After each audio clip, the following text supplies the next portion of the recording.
Have you ever wondered how a simple rule can kill someone? How a gate, a checklist, or a manual can matter more than a human life? This is the story of the morning I was tasered while trying to save a woman's life. And it's a story that proves rules can swallow people whole. It was just past sunrise in Florida. That soft pink light that makes even a gas station look beautiful for a moment. Louise was driving.com on the wheel because we'd both been on hundreds of calls like this. Possible cardiac arrest, older woman, history of heart disease, Maple Ridge Preserve. I already had the script running in my head. Sirens low, not full blasted, was 6:40 a.m., and that's when people spill coffee and file lawsuits. We coasted up to the iron gate like we'd done 1,000 times, but this time, the gate didn't swing open. It just blinked at us. A man stood planted at the keypad, feet wide, shoulders squared. His uniform was a fake green, like plastic Christmas trees. His tag read Mercer, his chest read security like a dare. I rolled the window down, flashed my badge so close he could see the expiration date. EMS unit Casaribus Ratos Tujubles cardiac arrest. Opened the gate. He didn't move. He looked at me like I was a door-to-door salesman.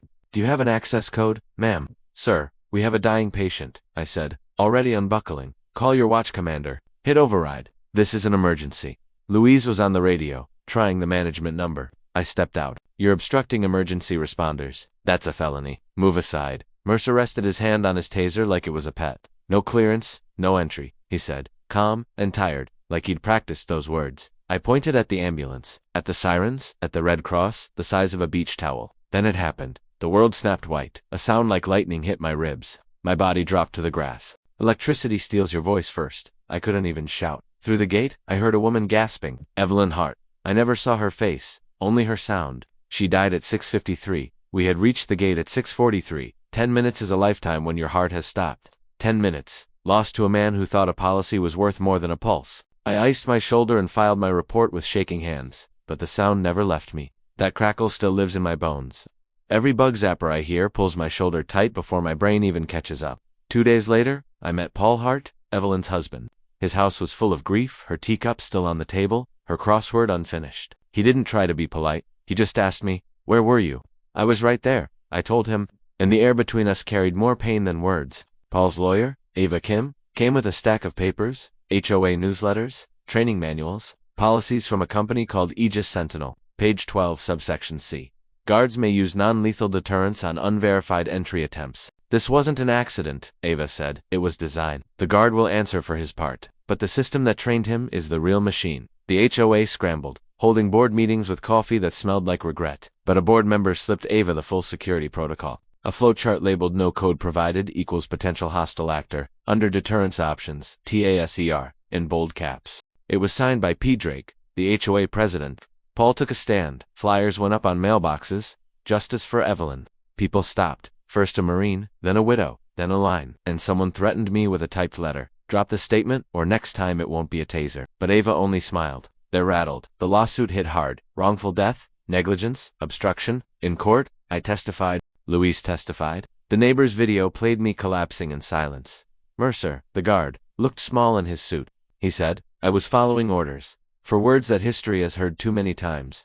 Ava rolled the policy manual to the center of the room. She showed the emails, the minutes, the smug answers to what if it's an ambulance. Their solution had been, they can coordinate with our command post. They never gave anyone that number. The verdict came. In favor of the plaintiff, the HOA was liable for wrongful death. Damages enough to drain insurance and shake residents white. Drake resigned, sold his house, vanished like an exit wound. The tasers were revealed to be unauthorized a consultant's idea of extra deterrence. Maple Ridge rewrote its first rule in bold. No emergency responder shall ever be delayed, questioned, or blocked. New security worked with the sheriff's office. A nurse led a volunteer watch. The HOA started meeting to talk about kindness, not just shrubs and inflatables. Paul used part of the settlement to start the Evelyn M. Hart Scholarship for emergency medical students. One student wrote him, "Your wife's story made me want to be the kind of medic who never hesitates." At the ceremony, they pinned a medal on me. I didn't feel like a hero, but Paul looked me in the eye and said, "You did everything you could. Don't let the system's failure turn into your shame." Today, kids ride scooters past the gate that used to lock us out.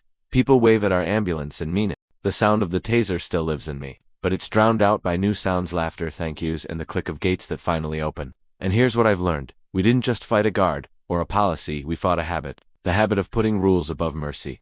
That habit will keep moving unless we all say, not here, not again. So let me ask you, if you were Mercer, would you follow the manual or your eyes? If you sat on that jury, how far up the chain should accountability climb? And if your wife was behind that gate, what would you want your neighbor to do? Tell me in the comments, because stories like this don't end in courtrooms, they end in the choices we make next. And if you believe rules should never matter more than a heartbeat, like this video, share it, and subscribe for more stories that reveal the cost of silence.